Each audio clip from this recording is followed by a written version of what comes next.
बाळापूर वाडेगाव रोडवरील असलेल्या वघाडी पुलाखाली थेट कार कोसळून झालेल्या भीषण अपघातामध्ये बाळापूर येथील 3 जणांचा जागीच मृत्यू झालाय तर 1 जण जखमी झालाय। ही घटना काल रात्री 11 वाजेच्या दरम्यान घडली असून या घटनेमुळे बाळापूर शहरात एकच शोककळा पसरली आहे।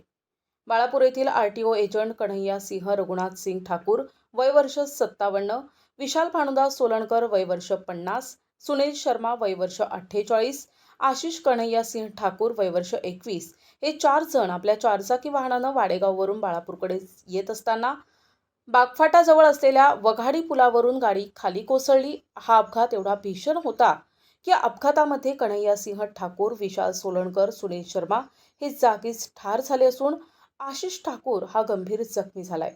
तिन्ही मृतकांना बाळापूर येथील ग्रामीण रुग्णालयामध्ये शवविच्छेदनासाठी आणण्यात आलं होतं। या अपघातामध्ये वडिलांचा मृत्यू तर मुलगा जखमी असून हे तिन्ही जण कुटुंबातील घराचे कर्ते-धर्ते होते।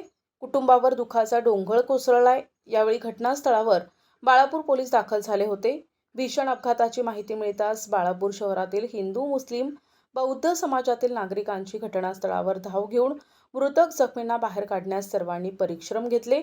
यावेळी या अपघाती घटनेमुळे बाळापूर शहरातील अंतिम संस्कार होईपर्यंत सर्व दुकाने, हॉटेल्स, प्रतिष्ठाने नागरिकांनी बंद ठेवली। तिन्ही जणांवर बाळापूर येथील हिंदू स्मशानभूमीमध्ये अंतिम संस्कार करण्यात आले। प्रतिनिधी अमोल जामोदे, NTV न्यूज मराठी, बाळापूर, अकोला।